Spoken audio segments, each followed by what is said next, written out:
أحبائي في الله، أعزائي إخوتي في الله الحاضرين، الإخوة المشاهدين، سلام الله عليكم ورحمته وبركاته. إن شاء الله معكم يتجدد لقائنا، وهنكمل موضوعنا وقصتنا اللي بدأناها الحلقة السابقة حول الآية رقم 102 من سورة البقرة. أعوذ بالله من الشيطان الرجيم.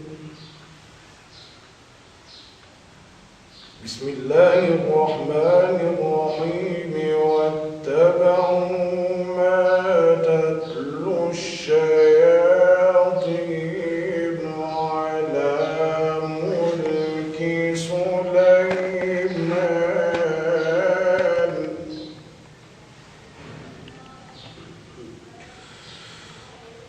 وما كفر سليمان ولكن الشياطين كفروا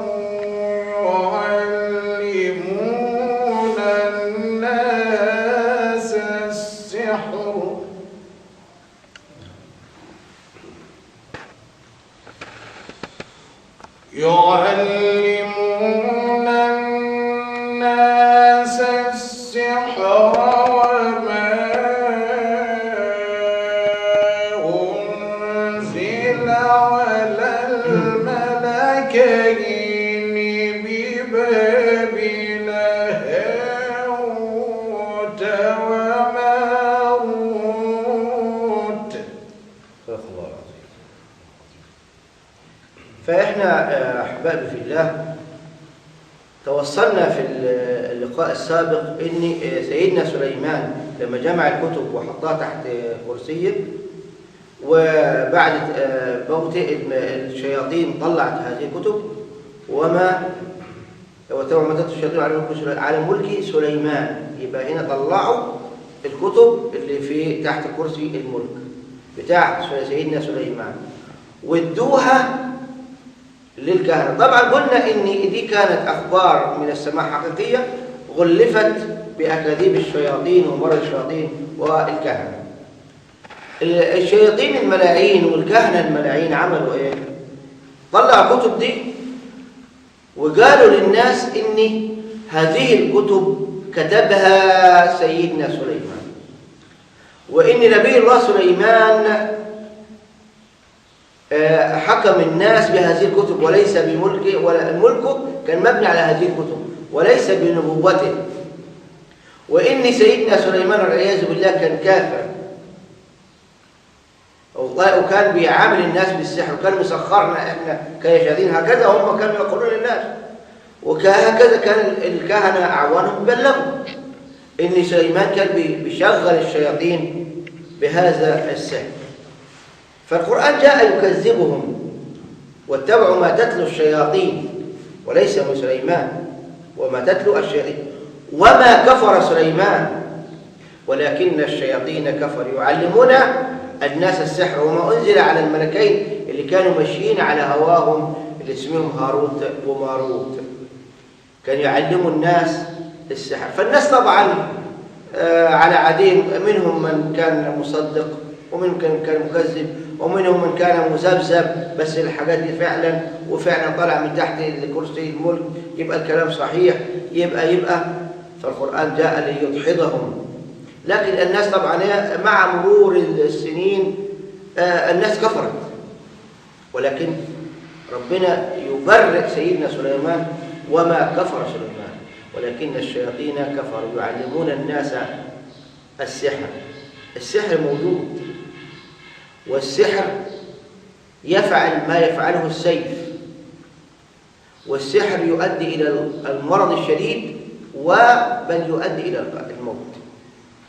عشان كده ربنا سبحانه وتعالى برأ كل مؤمن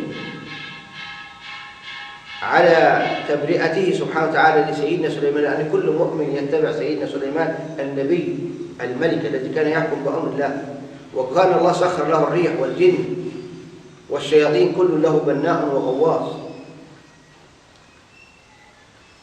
وما يعلمان من أحد حتى يقولا إنما نحن فتنة. تفضل يا عم الشيخ. وما يعلمان من أحد حتى يقولا إنما نحن فتنة فلا تكفر. صدق الله العظيم. يبقى الملكين دول اللي هم هاروت وماروت من البشر كما قلنا وليس الملائكة. الملائكة نورانية والله سبحانه وتعالى جعلها في خصائصها فهي في خصائصها، لكن ملائكة ونزلوا وتحولوا إلى بشر وعصوا، هذه إسرائيليات وغير صحيحة. فالملكين اللي هم سمعوا كلام الشياطين وعلموا الشياطين ببابل في العراق، كانت الناس تجي له طبعا. الناس اللي عايز يعرف حاجة في غيبيات، اللي عايز يتعلم السحر، اللي عايز الناس تجي لهم. هم لأنهم من البشر وكان فيهم النزعة وعارفين إن كان جاي من الشياطين، يعني الشياطين اللي معرفاهم. فهم بيعتقدوا إن احنا لما نقول للناس دي فتنة يبقى احنا خلصنا ذنبنا، يبقى احنا برأنا نفس ذنبنا، احنا عايز علم.